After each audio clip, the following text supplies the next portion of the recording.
Hi all, today we will discuss about the doctrine of Pith and the substances. This is the most important topic in constitutional law in the second semester.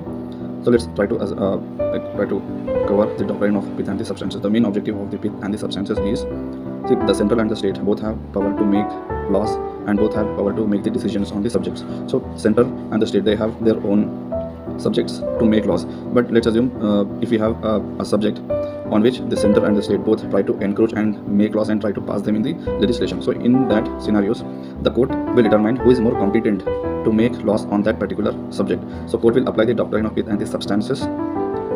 Then it will find out the true nature of the subject. What exactly it means is, court will determine who is more competent on that subject to make laws and pass the resolution. Here a famous case law is Praful Kumar Mukherjee versus Bank of Burma. This is a case of the Money Lending Act, which was passed in the 1947 by the Bengal legislation. But here, this act has been challenged in the Supreme Court on the grounds of the promissory note, which was a central subject. But after applying the doctrine of the Pith and the substances, it was clearly identified, determined, this is a state subject, not a central subject. So the decision has been given in the favor of the state. Another example is, I will give you a small example here.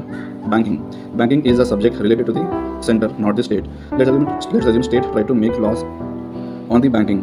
So in that scenarios, we can apply a bill in the court to identify the particular subject, whether it comes under the central or the state.